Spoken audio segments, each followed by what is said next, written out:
E aí, pessoal, antes de mais nada, boa noite para todo mundo. Quem está falando aqui é o professor Pedro. Eu já vou conversar um pouquinho com vocês sobre o tema globalização. De início, é importante lembrar que esse assunto está diretamente ligado ao tema iniciado na última semana pela professora Camila, que é a nova ordem mundial. Tudo bem? E a globalização ela pode ser entendida de diversas maneiras, e para poder iniciar essa conversa, eu quero apresentar uma definição um pouco mais simplista para a gente poder aprofundar um pouco melhor depois. Tudo bem?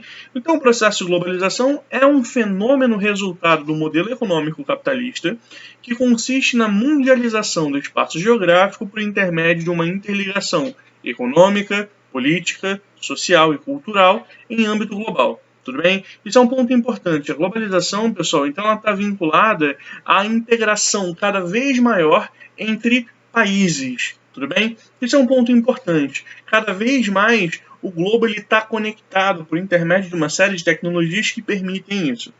Só que a globalização ela pode ser compreendida a partir de duas perspectivas diferentes. A primeira diz que a globalização se inicia lá no século XVI e a outra diz que a globalização se inicia no século XX. Tudo bem? O que significa isso, basicamente?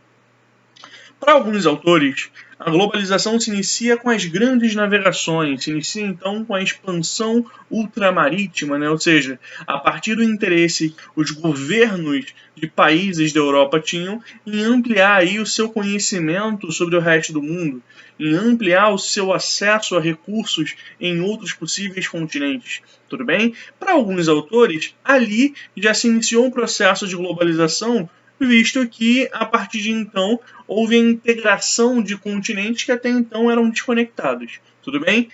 No entanto, para outros autores, a globalização, de fato, só se inicia no século XX, tá legal? Especificamente na segunda metade do século XX, a partir do desenvolvimento de algumas tecnologias que favoreceram essa conexão, essa interconexão entre os países, tá legal? Lembrando aí que a gente está falando principalmente das tecnologias da informação e comunicação, também conhecidas como TICs, tá legal? Que são tecnologias que favorecem esse processo de trocas de informação, de trocas também comerciais, tá legal? Evidentemente, a gente não pode ignorar o fato de, ao longo do século XX, nós desenvolvemos uma série de tecnologias de transporte também que facilitaram e muito essas trocas comerciais. Tudo bem? Mas então, se a globalização está vinculada aí com essa maior integração global, a gente pode pegar dois possíveis momentos como sendo introdutórios. O primeiro no século XVI e o segundo no século XX. Lembrando que todo o processo de desenvolvimento tecnológico que aconteceu entre um momento e outro vai ser fundamental para culminar na globalização como a gente conhece hoje. Tá legal? Isso é muito importante que vocês entendam. Para facilitar, volta naquela aula que a gente teve sobre fases do capitalismo. Eu acho que facilita um bocado entender um pouco melhor isso daqui. Tudo bem? E se sobrar alguma dúvida, por favor, procurem a gente. Avançando um pouco mais. A globalização está vinculada ao processo de desenvolvimento do capitalismo. Isso eu acho que já ficou claro para todo mundo, certo? E o capitalismo, como todo mundo sabe muito bem, ele está diretamente vinculado com a ideia de que o lucro ele é o motor das relações sociais e das trocas comerciais. Tudo bem? Então todo empresário visa sempre o lucro. Tudo bem? Isso não é um problema, isso não necessariamente coloca o empresário como sendo uma pessoa ruim, egoísta, ambiciosa, não. Isso é parte do sistema no qual a gente vive, tudo bem? Mas essa busca por lucros, essa busca pelo aumento dos lucros, vai fazer com que uma série de ações sejam tidas como fundamentais. Tudo bem? Então, com o interesse de aumentar os lucros e ampliar o mercado, a gente percebe aí o interesse cada vez maior em conquistar fatias do mercado, ou seja, em conquistar cada vez mais consumidores. Em um primeiro momento, a gente pode pensar isso dentro de uma cidade, depois dentro de um estado, depois dentro de uma região, depois dentro de um país. Só que chega um determinado momento em que é necessário ampliar cada vez mais esse mercado. É justamente aí que começa a acontecer um processo conhecido como a internacionalização. Tudo bem? Isso é muito importante. O que é essa internacionalização? É quando algumas empresas começam a se espalhar por outros lugares, por outros países. Tudo bem? Então a gente tem o exemplo de várias dessas empresas que eu quero falar com vocês um pouco melhor depois, mas é claro que isso só é possível por conta do desenvolvimento de redes de transporte e de comunicação. Tá legal? Isso é um ponto fundamental, gente. Para conseguir aumentar o lucro, para conseguir aumentar o meu mercado cada vez mais, eu tenho que extrapolar os limites dos países e às vezes dos continentes, tá legal? Isso só é possível em função do desenvolvimento dessas tecnologias. Então, a partir do século XX, quando os transportes se modernizam ainda mais e os meios de comunicação passam a ser meios de comunicação em tempo real, não só em massa, mas em tempo real, isso facilita, mais uma vez, o aumento dos lucros, certo? Percebam como a gente tem uma lógica cíclica, cada vez mais ampliando esse mercado consumidor, cada vez mais se internacionalizando, cada vez mais desenvolvendo novas tecnologias. Evidentemente, a gente chega no momento que é a globalização, tudo bem? Então percebam, o interesse por busca de lucro vai ser o principal motor do processo de globalização, certo? Isso é um ponto fundamental e que vocês não podem se esquecer. E aí, um dos resultados principais é a formação de grandes empresas, de grandes conglomerados empresariais, como alguns desses que estão dispostos aí nessa tela, tudo bem?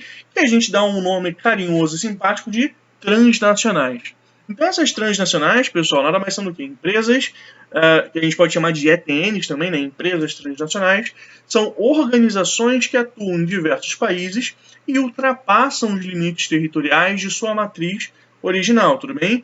É claro, gente, isso é importante que vocês saibam, a maioria dessas transnacionais vem de países super desenvolvidos, tá legal? Elas possuem as suas sedes, ou as suas matrizes, né, nos seus países de origem e começam a espalhar filial ou filiais pelo resto do mundo, tudo bem? Especialmente em países mais pobres, especialmente em países com moedas mais desvalorizadas, com mão de obra mais barata, tudo bem? Mas isso também só é possível em função do desenvolvimento de tecnologias. No primeiro momento, de tecnologias de transportes, mas também de tecnologias de comunicação, tudo bem? Sobre essas tecnologias de comunicação é bom lembrar, né? Existem alguns marcos aí, né? Primeira, segunda e terceira revolução industrial, em que você percebe o desenvolvimento desses meios de comunicação. No primeiro momento, o telégrafo, no século XVIII na Inglaterra. No século XIX, você percebe o desenvolvimento de meios de comunicação em massa, ou seja, que comunicam um grande número de pessoas, como é o caso do rádio e da televisão, e também o telefone, né? O telefone de fio, de linha, né? Como os mais velhos chamam, que são esses que permitem efetivamente a comunicação de pessoas de maneira direta. E você tem na terceira revolução industrial, também conhecida como revolução técnico-científico-informacional, você tem o desenvolvimento dos meios de comunicação em tempo real, né? As chamadas tecnologias de informação e comunicação, como por exemplo computadores, celulares ou smartphones com acesso à internet. Tudo bem? Isso é muito importante porque só assim é possível manter essa conexão aí entre matriz e filial, beleza? Ou seja, só por conta disso é possível que essas transnacionais aí se espalhem pelo resto do mundo. E aí, gente, eu queria apresentar aqui para vocês uma discussão importante, né? Porque parte de uma figura muito importante para a geografia, que é um cara chamado Milton Santos, que é simplesmente o maior geógrafo brasileiro. E esse cara ele tem uma contribuição muito grande para a interpretação da globalização. Primeiro, porque ele é um geógrafo reconhecido mundialmente. E segundo, porque ele vai ter uma perspectiva sobre a globalização que parte do mundo subdesenvolvido. Ou seja, pela primeira vez, a gente consegue identificar um teórico da globalização, um cara que analisa isso olhando a partir de um país pobre, a partir de um país que não necessariamente colhe as benesses desse processo de globalização. Tudo bem?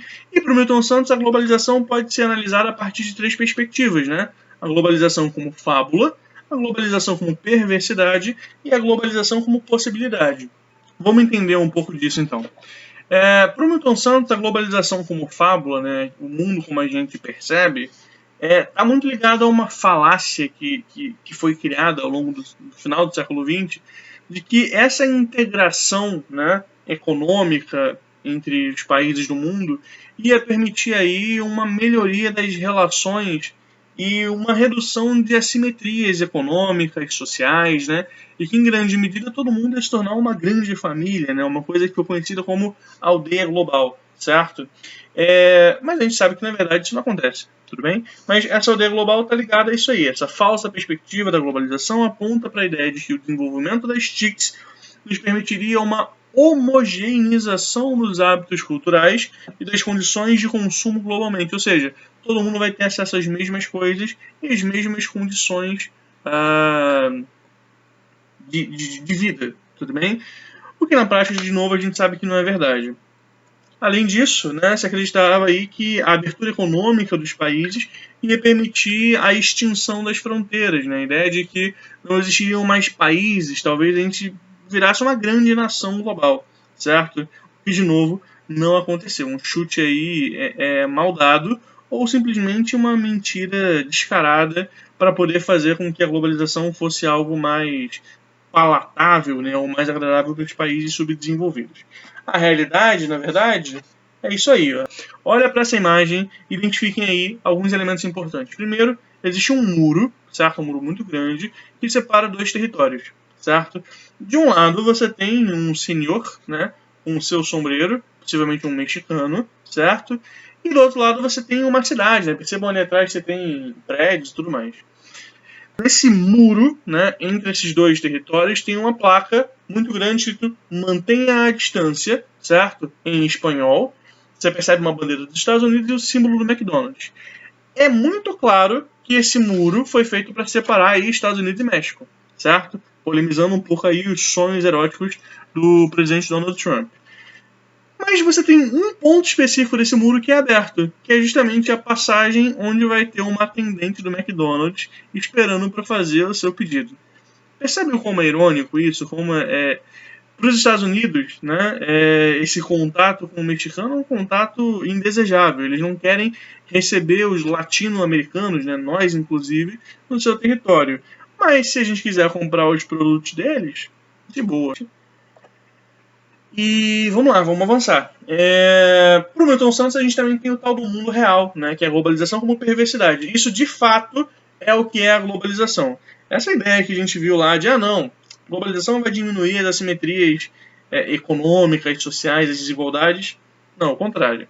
Para o Milton Santos, a globalização aumenta essas assimetrias, ela aumenta essas desigualdades. Tudo bem? Aí tem duas imagens para ajudar a gente a identificar isso de forma mais visual, tá certo? Mas para o Milton Santos, o mundo real, né, a globalização como perversidade, faz com que exista aí então uma distinção entre os países com maior acesso à tecnologia, que são os países que vão gradualmente crescer mais economicamente, e os países com menor acesso à tecnologia, que gradualmente vão se tornar mais pobres. Porque na globalização, ou você tem tecnologia, ou você cada vez se isola mais do resto do mundo. Então, assim, para o Milton Santos, a globalização, na verdade, é isso aí, tá certo? Na verdade, o que ela serve aos interesses das grandes corporações e dos países mais ricos, certo? E, na prática, ela potencializa essas desigualdades. Mas é possível que a gente corrija isso. E eu vou falar sobre isso depois. Antes eu quero que vocês vejam essa charge aí, reforçando essa ideia. Olha só, uma faixa escrito Festa da Globalização. Seja bem-vindo ao mundo globalizado. Lá em cima, entrada franca. E aí você percebe uma família, certo? E um rapaz que ali, enfim, recebe as pessoas para essa festa. Você percebe que é uma família talvez mais pobre, né? Um flamenguista ali, uma criança com um bico para fora, né, sem camisa, e aí o cara tá apontando para o lado a entrada de serviço, ou seja, a festa da globalização é para todo mundo, mas onde você vai ficar nessa festa vai ser diferente de onde quem efetivamente propõe vai ficar, tudo bem? Então, mais uma vez, a gente percebe aí essa lógica da segregação, né, ou da separação em função do que você possui. Beleza? Essa charge também é uma charge bem interessante. Mas, como eu ia dizendo, né, para o Milton Santos, existe uma outra possibilidade, né, aquilo que ele chama de uma outra globalização. Segundo ele, é possível sim mudar esse rumo perverso que a globalização tomou ao longo do século XX. Mas, para isso, é necessário que a gente paute as nossas ações em princípios humanísticos, que busquem a redução das desigualdades e que permitam aí a ampliação do acesso aos recursos, tá certo? Que recursos são esses, pessoal? Os mais básicos possível. possíveis. Eu não estou falando com vocês aqui de PlayStation 4, tá legal? Eu estou falando de água, comida, moradia, saneamento básico, tudo bem? O que é considerado realmente o mínimo, beleza? E para o Milton Santos era possível que a gente fizesse isso. Infelizmente, se passaram 20 anos já da morte desse ícone e até hoje a gente não percebeu essa outra possibilidade sendo colocada em prática. Mas a gente não desiste não, vamos seguindo, lutando para que isso aconteça algum dia, tudo bem? Para que a gente possa viver num mundo melhor, tá certo? Então é isso, pessoal, nossa aula por hoje fica aqui. A gente dá continuidade aos temas relacionados aí à nova ordem mundial e globalização na próxima semana. E caso tenha ficado qualquer dúvida, por favor, nos procurem, tá legal? Um grande abraço aí para todo mundo e tchau, tchau.